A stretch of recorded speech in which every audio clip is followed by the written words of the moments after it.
Go bigger than a hell rain, things like you heard on the decks. Glover hold the court, give the chief no suspect. Politics in the mix, like Gumbo Stewart Rich. Spinning tales from Black Wall Street, real life's the pitch. Donnie Glover Show, be more news.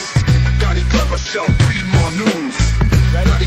Welcome to BeMoreNews.com, the news before the news, where we uncover the truth. How you doing, man? Man, feeling well, man. What's your name? My name is Cardi Cornish. And you're a legend? I'm a legend. You're a legend here in Baltimore City. Where we at right now? We live in the 17, Pennsylvania Avenue. The legendary Pennsylvania Avenue. Man, the last time I saw you here, you were doing something just across the street here. What were you doing? Oh, yeah, I had some food left over from an event. We brung it out. We fed a couple of people, man. Why you do that? Nice soul food. Why you do that?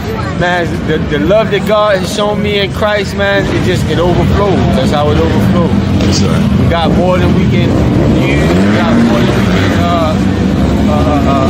handle ourselves. We try to let it flow.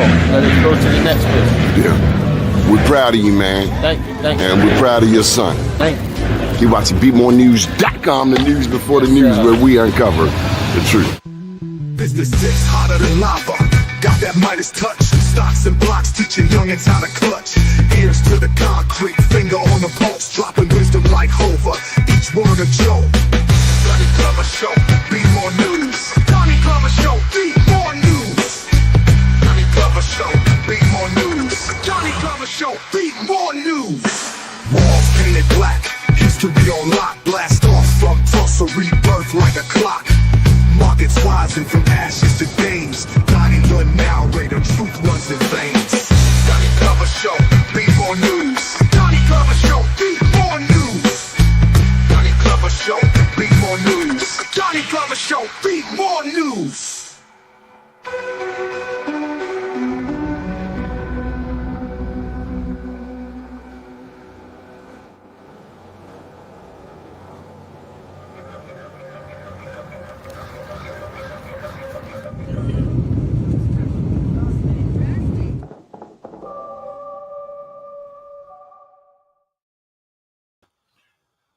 Top of the morning to you. First name's Donnie, last name's Glover. In it to win it for the long haul, baby. Going live from Los Angeles. Mr. Truvel, how you doing, sir? Hey, man, I'm blessed. I can't complain. How have you been, King Glover? Man, I'm working on book number 4. Book Let's number get 4 it. about to come out. Let's get it. Congrats. And a birthday around the corner. Come on now. Yeah, that's book number 3. Mm-hmm. That's book number 1, Unapologetically Black. And we got Journalpreneur around here. But the next one coming out is called Journalpreneur, like journalism and entrepreneurship. Yep. How we make $1. But the next one coming out is called Black Blueprint. Blueprint. Talk to me about it. Baltimore to Burkina Faso. Okay. So look at my immediate surroundings, Baltimore, DC. This is roughly 2 million people, Black people, along this corridor. And just looking at what has worked for us. Politically, economically. You know, same thing you do every day. Yeah. White people. Yeah, you got some like some interviews in there, some survey data in there. Yeah. Yeah, you know what that reminds me of?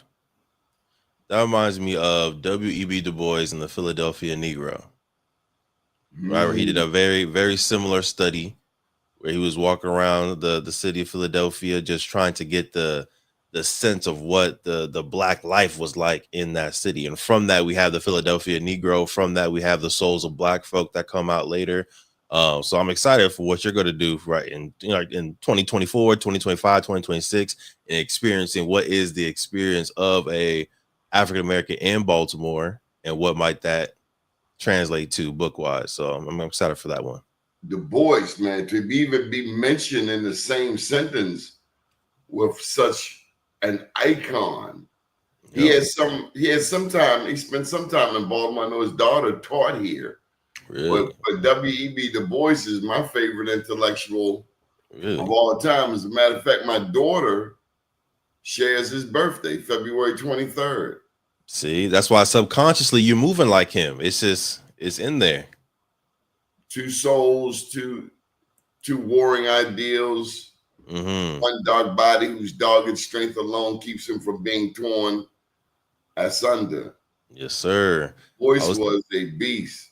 And I think if you look back, the only thing that maybe he would change in retrospect is he would have let the Niagara movement and the founding of the NAACP be 100% Black.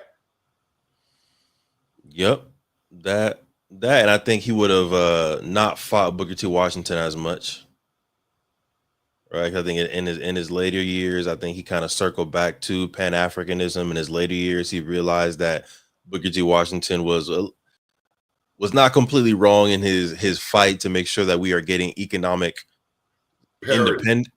Yeah, that too. Parity, independence. So yeah, but I think as a scholar, we all go through our stages, right? I think that's what it is. W.E. Du Bois, as iconic and as great as he is, he's still like everyone else had to develop. Yeah, he's human for sure. I'll tell you a matter that came on the table that caused a rift in the Black community: Planned Parenthood. You familiar with it?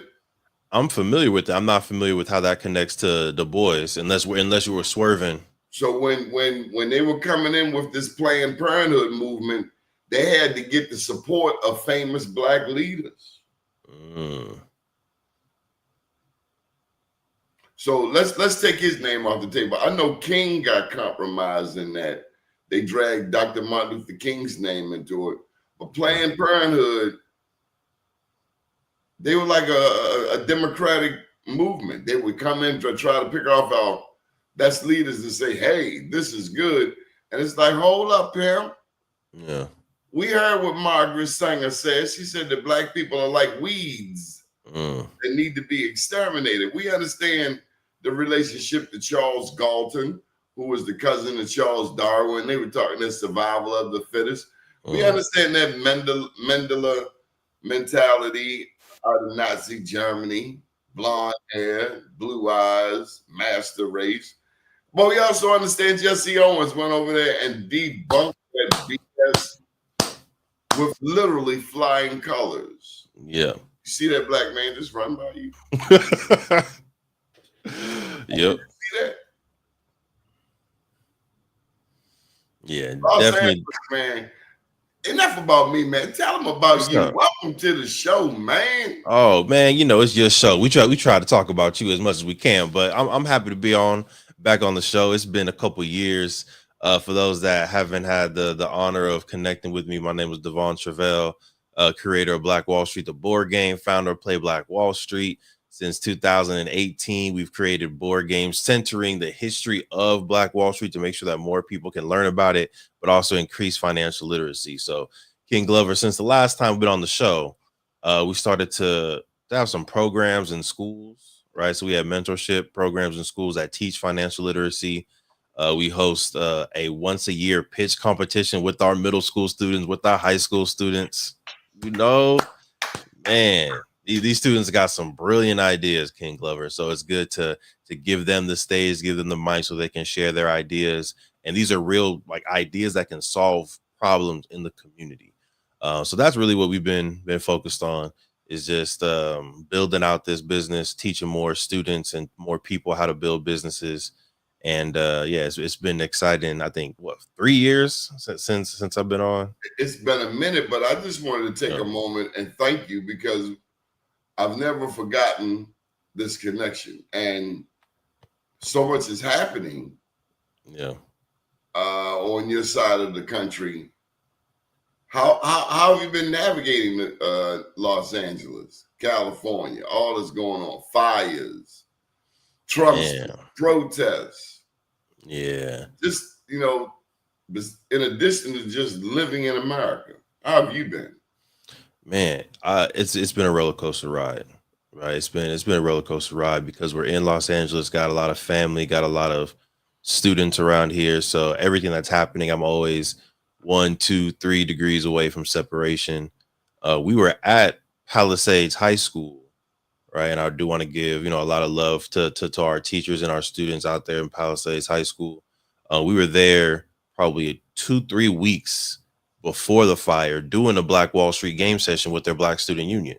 Right, so we had 150 Black students in the gym with their Village Nation, with their Black Student Union. We were playing the games, and then literally 2 weeks later, now that high school is completely gone. Right, so in another chain of events, we would have been actually there when the fires were going on. So definitely thankful for that protection. But yeah, it's definitely been hard. A lot of people in our community hit for the fires in Altadena, right, in the Palisades area. I have a lot of friends that are out there in the protesting to support our immigrant families. I got a lot of family members myself that are immigrants, so it's a lot going on. Even all the way out to we're now outside of LA. We used to live in LA. Now we moved outside of LA to Riverside. But even in Riverside, there's still some unnecessary violence happening inside the streets due to the protests as well. So I just try to stay as grounded as I can. I meditate in my mornings. I reach out to my family, reach out to my friends, make sure everyone's all good. So I appreciate you checking in on us, Glover. There is a place in California that was a Black town. Are you familiar with it? Yeah, Allensworth. Man, I'm looking up Allensworth. Allensworth, yes, sir, right there in Tulare County. Now, that was founded by a Black man, is my understanding. Yes, sir. Colonel Allen Allensworth. He was one of the highest ranking African-American men in the military at the time. He retired. He bought, I think it was like 720 acres out there in Tulare County. For those that don't know, Tulare County, it's like the Bakersfield, right? If you know Bakersfield, California, it's around that area. And he was just building 720 acres, mostly military veterans, Buffalo Soldiers. And yeah, we got some actually. It's funny that you mentioned that because we're working on something in connection with Allensworth over the next year or so. So you'll be like in line to know when that update comes out. Definitely make sure to hit you so we can get that update to you in the community. Okay, Allensworth. Let's see. I might have something here with him. This technology is a little. Yeah, well, I didn't get it. You were talking. See, Allensworth. He had his own town. Also, Did you know that in California is technically the first Black millionaire? Talk to me about that. I want you to look up William Leedsdorf. Leedsdorf. L-E-I Leeds. L-E-I-D-E-S. Leeds. Once you go looking up stuff, your computer's supposed to get back to it, unless with some people. Microsoft want to jump in and talk about they want you to pay some money. It's like, stop playing, man. Go on that bull. William Leedsdorf, L-E-I-D-E-S D-O-R-F-F. William Leedsdorf. Yeah. You know how he became a millionaire?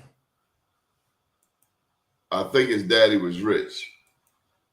He might have been one of the Passe Blancs. I was just down in New Orleans where they talk about a lot the Passe Blancs. Yeah, but he was so this is 1810 to 1848, a biracial business diplomat, civic leader. He was African, Cuban, Danish, Jewish descent, and was a major player in San Francisco and California. Does that sound familiar? Yeah, that's him.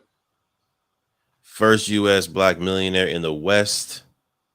He got his wealth from shipping, real estate, international trade, and particularly the pre-gold rush California, right? And this is a trend that I'm seeing also in history. Is a lot of folks like us, right? A lot of Black businessmen. They make their wealth not directly off of these like major historical rushes, like the gold rush or like the oil boom, but they make it right next to it. right? Either right before or trying to do something in connection.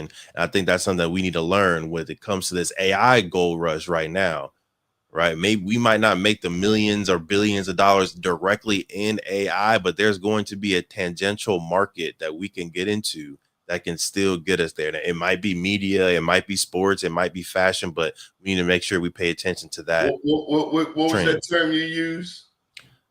Tangential market, right? The market right next to it. I don't know if that's a real thing, but mathematically it makes sense. I like it. I've heard it called cottage industries.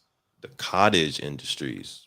Yeah, yep. like at the house. Somebody might sell cars, and a cottage industry would be selling tires.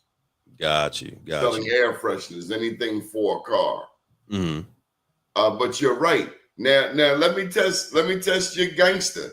Have you ever heard of the Khalifians? I heard of Khalifa in California. Is the Khalifians that entire community? It derives from that. That is my understanding. Indigenous Americans. Mm-hmm. See, now you and I, we study history. There are those, and it's so exhausting to steal a word from our sisters. I hear the sisters say, it's so exhausting. It's so exhausting. Racism is so exhausting. Facts. When you constantly have to show this other people group, when you constantly have to show them your worth, it's exhausting. Yep. You know, I'm watching over the weekend Pete Hegseth as the Secretary of Defense. Now he's the Secretary of Defense, and he has the rank of Major in the National Guard. I don't know how the regular soldiers might look at it, but it wasn't like he was like full-time player, right? Right. But nonetheless, Pete Hegseth, Secretary of Defense, and he's up on the screen, and he's real gun-ho, and he's talking about the stealth bombers. And first of all, I don't believe the stealth bombers left from the U.S. I believe there's some bases very close to Iran. And anyway, but he's on this, and he's painting this picture like America. You know, we're gun-ho. And it always gets me because, you know, I watch a lot of Navy SEAL movies and these military movies. And the heroes, always these white guys. Yep. And it's not that we aren't heroes, but we know how Hollywood does us. We get the first one to get killed, first one to get blown up, first one to go out to say the white girl. You know, we get stereotyped. Yep. Just like the first film that was ever made in this country, The Birth of a Nation, we still getting that stereotype. Yeah, you could be in a movie, but you got to save the white girl and then you die. Huh? So in all of these stories, I never see what I want to see, the black hero, like the ones who settled the West. And I talk about them in this book. I love it. Chief John Horse. You ain't got to buy the book. I'm going to give it to you for free. Let's go. Hey, King Glover. Chief John Horse come out of Florida, and he fought the likes of Andrew Jackson to a truce.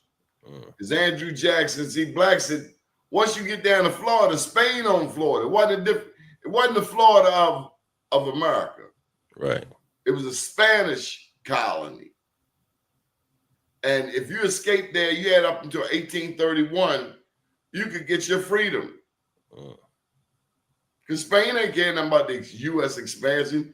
They said, come on over here. You can have your guns and you can get your freedom. You might have to do the Catholic thing, you know. Mm-hmm. That's all they cared about. Andrew Jackson didn't like that. So he fought these blacks with Chief John Horse helping lead the way. And between the blacks and the Seminoles, there was no penetrating. They were called the unconquered. Yep. Now, the Seminoles wanted Chief John Horse to stay there in Florida. But after the war, the U.S. government promised them land in Oklahoma. They went to Oklahoma. He didn't like it. They were still trying to enslave him out there, Indians, white people. So he took his soldiers and 200 black families on the Trail of Tears.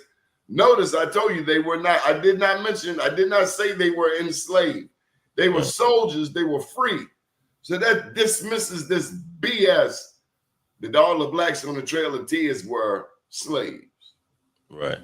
We got to study our history. It was called a Second Seminole War. There are things that are right in our face, but it's hidden from us because we don't know that they've been redefined, reworded.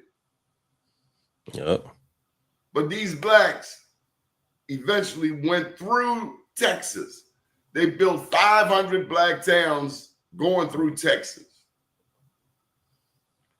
They ended up settling in Mexico and became the border patrol for Mexico. Yeah. So my point is, when I see Hollywood in their movies, they never show who the real damn hero is. No.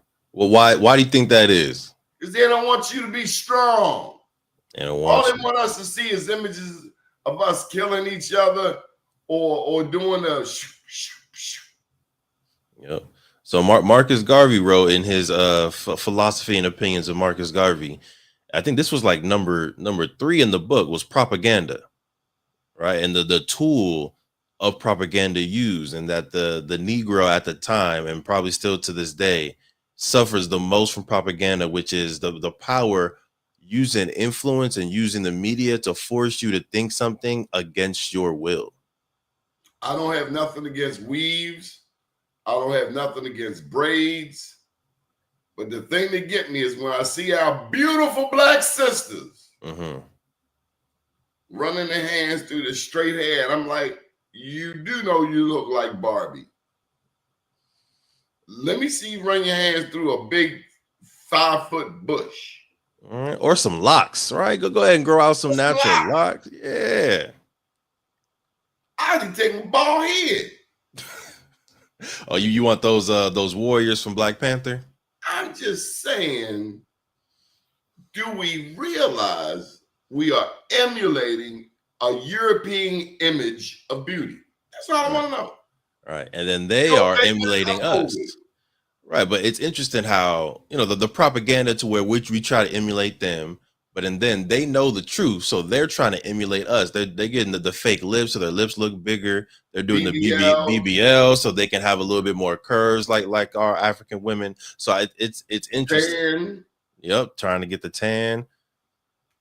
Yep. So that's why we need more outlets like Be More News. We need more places like Play Black Wall Street. We need more directors like Ryan Coogler, right, who are putting images of sinners, putting images of Black Panther 1, Black Panther 2. We got Creed. That is the images that we need to combat the propaganda of mass media, right? So we need more directors. We need more writers. We need more authors. We need more people like us that are generating positive images for us to consume. We need more people creating our own board games. Yes, sir. Tell them about the game. How's it coming along? Yeah, the game, man. So we did the first edition in 2018, right? We ran 250 copies of that one. So if you have the first edition out there, thank you. I ran into someone the other day that had the first edition, which was a cool small world. Since then, we've sold almost 10,000 board games worldwide. We're now on our... Yes, sir. Yes, sir. Including 521 games to every player in the NBA, thanks to Drew and Lauren Holiday. Very thankful for that, and their social impact fund that gives out grants to businesses that are doing real work inside the community, like Play Black Wall Street, like so many others. So yeah, that's the board game. And as you go around the board, you land on real businesses that existed in 1921 in Black Wall Street, right? So a Uncle Steve's Barbecue, Williams Dreamland Theater, owned by John and Lila Williams, Little Rose Beauty Salon, started by Mabel B. Little, who left Mississippi with $1.25. $1.25 in her pocket, went to Black Wall Street, got mentored by Madam C.J. Walker, opened up her own beauty salon, and became an icon of her own, right? So our board game is introducing, thank you very much, Greater Cleaners. Our board game is introducing our youth and even our grown folks to real businesses, real history, but also making it real, making it tangible for them, right? So as you play the game, you have to buy or use a business, right? So be a customer, be a consumer, or be an owner. And then once you own the business, you have to invest in that business, take it from a sole proprietor to a LLC to a corporation, right? So the game, it's been going smooth, man. Love seeing colleges buy the games. Colleges bring us out. We'll do game sessions for anywhere from 30 students to 100 students. Everyone talking about Black Wall Street, talking about business. And for us, this is how we start to shift the frequency, shift the culture of what we're doing. Well, we get ready to shift your daggone focus. You never heard of Annie Malone? Annie Malone, teach me. Let's go. Annie Turnbow, Turn, Turnbow, Mm-hmm. Turnbo, Annie Turnbow Malone. Talk to me, Professor. Man, I'm gonna look her up. I want to see what you're talking Annie about. was a bad girl. See, America, and we fall for it. We understand marketing. Madam C.J. Walker was a master marketer. Mm-hmm. But she was not the first Black woman millionaire from the beauty industry. Madam C.J. Walker had a mentor named Annie Turnbow Malone, who was more of your ilk. Mm. Annie created Black beauty products. She dabbled in chemistry. Mm-hmm. She was the first one to come up with products for Black women's hair because Black women's hair had been neglected. Wasn't no Weller Balsam back in the day. I tell you something else too. Come on, talk to me. I mentioned to you about the Khalifians, the indigenous peoples. There's a storyline that we consume as a beautiful Black people, that we are all descendants of slavery. Mm. That is absolutely not true. Let me tell you why. Here's something for you. This is a quick pop-up. Luzia, Luzia, Brazil. When you look up Luzia, see, that's why we need our own news outlets. We are told Black people came here in the bottom of a damn slave ship. So you telling me millions of people came on them few thousand ships? Mm. Then you really got my mind rolling. Then they're going to tell me that Black people didn't have ships. I'm like, y'all stupid. No. Y'all really stupid. Now, you telling me the first man on earth, where civilization started, they showed you right there in the damn pyramids, the Egyptians had boats. But you tell them that Mansa Musa sent 1,000 ships westward. Exactly. No, he never came back. Oh, they just all died. Exactly. When we now know that you got currents off the coast of West Africa, they go straight into Brazil. I say it because there's no way that many people could have been brought here in the bottom of a damn slave ship, and you're losing half of them jumping overboard because they ain't tolerating slavery. Mm. But be that as it may, these Lucia was found to be 11,700 years old, her bones. Mm. She was found in a cave in Brazil. As we know, Brazil has the largest population of Black people outside of Africa. You'd be surprised how many of us don't know that. Yep. There are over 100 million Brazilians who are Black, who identify as Black. Probably more. In America, they're like 43 million. Mm. So imagine if we spoke some Portuguese, we'd be able to communicate with our brethren down in Brazil. Yep. Take over both continents. You about to take some Duolingo lessons in Portuguese? What's going on? If I go to Brazil, I don't know. Might have to start a whole damn colony down there. Yeah. Have you had the honor of going back to Africa or going to Brazil, just somewhere where you can step in and just be Well, I tell you, reconnected? the first place I felt very African-y was Jamaica. Wagwan, baby, Wag, Jamaican brother. Hey, look, they crack on Wagwan. my Jamaican accent. I don't care. I don't care if you crack on my Jamaican accent. Wagwan. Wagwan. Yeah, when I get down there, I make a phone call, and next thing I know, my people's come there. Wherever they at, they get the signal. Tell them I want to see him. Next thing you know, they're pulling up. Small world, Jamaica. But yes, I've been to East Africa. As a matter of fact, I first saw Africa in '02. I was on the in Aqaba, Jordan, AQABA, and we were making a right turn. And they said, "There's Cairo over there." I'm like, "What?" Nobody told me I would see Africa on this trip. Man, I broke down for about 45 minutes. I couldn't believe it. Couldn't believe it. Had to call home. I just saw Mother Africa. They said, "Donnie, why are you crying?" I said, "This is the first time I've seen my mother in 400 years." Yeah. Can you dig it? That's good. How you feel about, so there's a lot of people, and this isn't anything new particularly, but Earn Your Leisure's been on social media a lot, talking about going back to Africa, buying some land in Kenya, starting farms, and really trying to do business, right? How do we bridge the gap between African Americans and Africans? And they're definitely using business to do it. How do you feel about either using business or using news to connect us to the motherland? We should use all of it. I got a buddy just got back from living in Africa. He started a basketball league over there. The first thing is stop listening to what other people tell you about your people. Stop listening to what your enemy is telling you about your brother. So the book is Black Blueprint, Baltimore to Burkina Faso. You familiar with what's happening in Burkina Faso? No, sir. Man, they got a black man. Once I tell you his name, next thing you know, you're going to be seeing this stuff all over social media. His name is Ibrahim Traore. Traore. Got a couple accent marks in there. Ibrahim.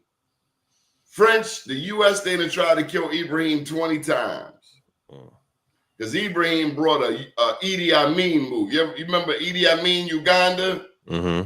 Why did the white people hate him so much? Well, because he was uniting both religions? No, he told them to get out. Get out. Leave. Go. Do not come back. See, the European powers, they carved up all of Africa's 54 countries. Ethiopia was the only one that wasn't colonized. People argue me and say Liberia wasn't a colony, but I beg to differ. But be that as it may, the majority, most of the countries in Africa have been carved up by the German, the French, the British, the Spanish. Everybody wanted to get a piece of it. So when it was a few years ago, he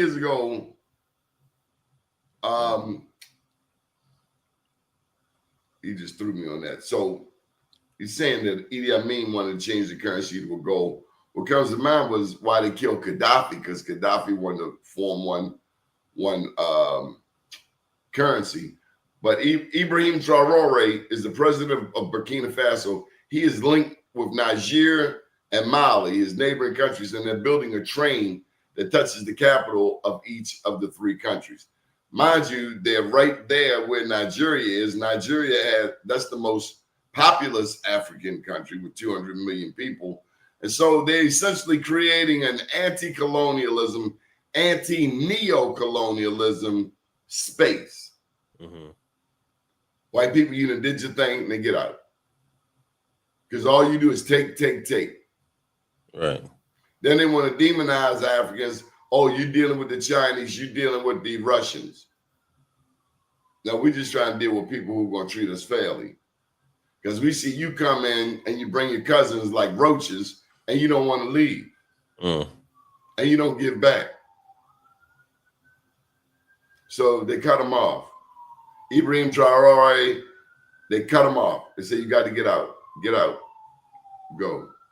And the challenge with us is we got the natural resources in the ground. but we have not mastered getting it out of the ground, refining it, and taking it directly to market. Right. Whether it's gold, whether it's diamonds, whether it's bauxite, cobalt, platinum, all of these things. Africa is mineral rich. Yeah, everything you need.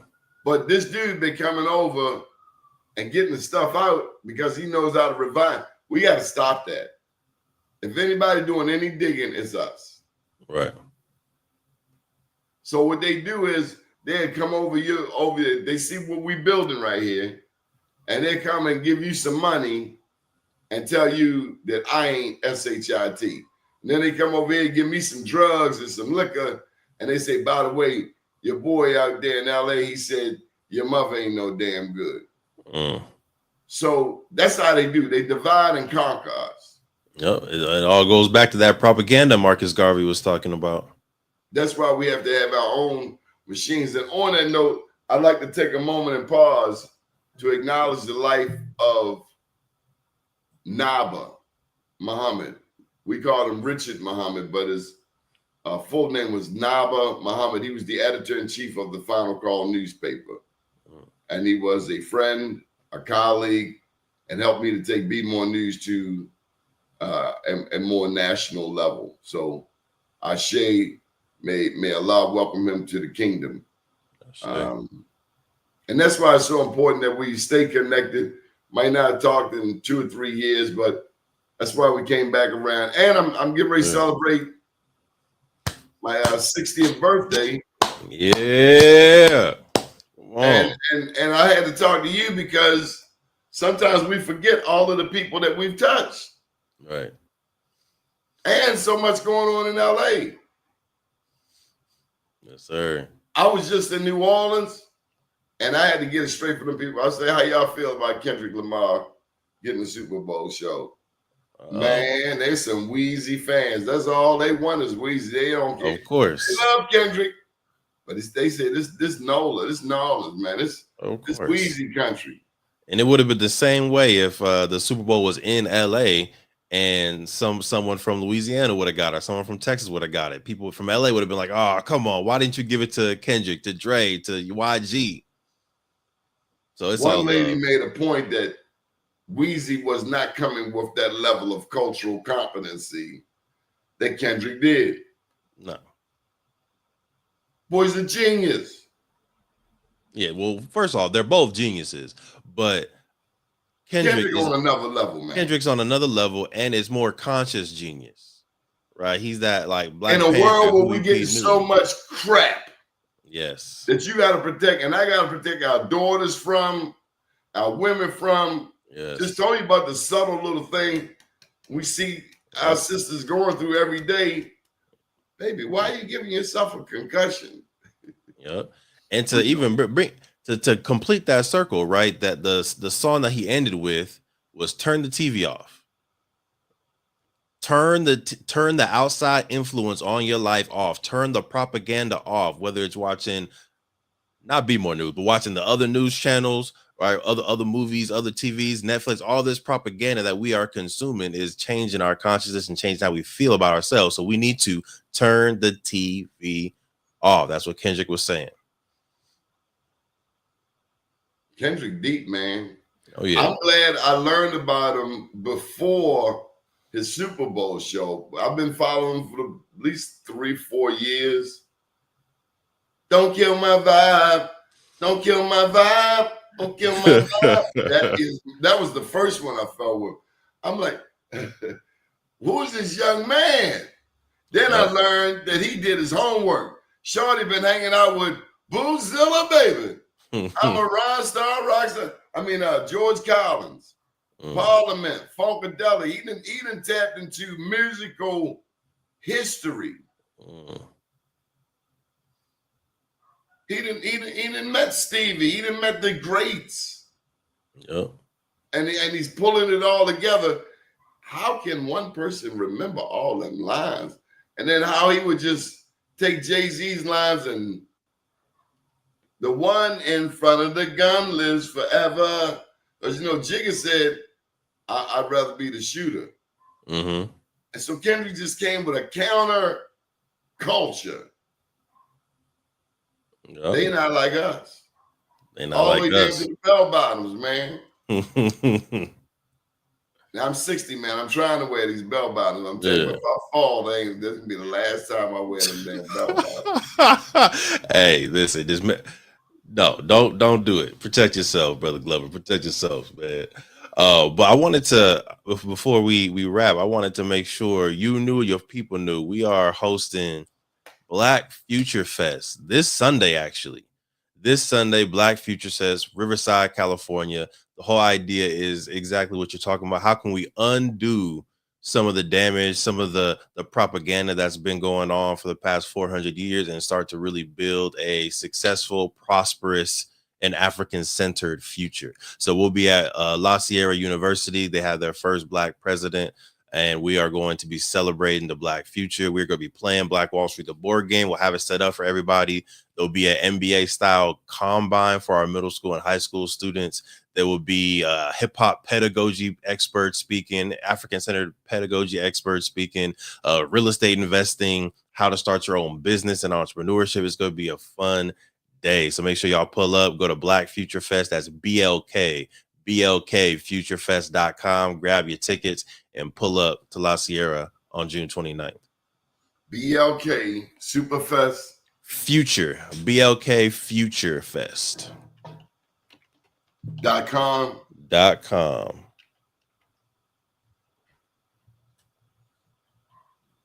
Boom. Why do you do what you do? Why are you doing these games and Black history and Black Wall Street? Why are you doing this? Because if I don't live, I want there to be some type of institution, some type of structure, some type of influence that still has my spirit, that can influence my kids or the next generation. Right? And that's going to be a real focus for the next probably 10, 15 years for myself, is how do I, if I'm not able to continue on this planet, what can I produce? Like your books, right? That's your consciousness. That's your essence. That is what you want to influence the next generation with. And you wrote those books so that 100 years from now, someone can pick up the I Am Black Wall Street by Doni Glover and get that wisdom. And that's exactly why I create the games that I do, the events that I do, the books that I write, because I want to continue to have that influence, even if I'm not here on this planet, to make sure that we're living the way that we should be living. Right. I got some more tidbits for you, man. Oh yeah, well it's gotta be like I gotta go hit the gym, brother Glover. This is gonna be the last one. Good. Last tidbit I'm gonna give you is Black Caesar. Black Caesar. Black Caesar. Did you know there were Black pirates? Yes. I don't know the history behind Black pirates, but I'm confident. Yeah, you do. A slave ship was coming down. Somebody went to try to rob it. They got into a scuffle. The people trying to rob the slave ship say, well, hell, if we let the Black people go, they help us. His name was Black Caesar, and he was a pirate, and he was down there in Biscayne Bay. And he was potentially the first Black millionaire in America. They hung him in Virginia. They, of course, $7 million worth of silver on him. And now you know the rest of the story. We appreciate you, man. How can people get in touch with you? You want them to go to that website? Yeah, let's go ahead and push that. blackfuturefest.com. Go ahead and head there so that you can get tapped in with that movement. You can also go to playblackwallstreet.com. Follow us on Instagram, but everything is right there on playblackwallstreet.com. All the links, all the connections. Sign up for our email list if you want to continue to learn about the games that we have coming out. And I told y'all, Allensworth, California, we're going to be doing something in recognition of Allensworth very, very soon. So if you want to definitely stay tapped in with that, make sure you go to Play Black Wall Street and get connected with us. Thank you for taking time out to be with us today. Always a pleasure, big brother. Peace to your family. Peace. Top of the morning to you. Hey, man. Happy birthday. Yes, sir. Thank you, big brother. Good morning, world.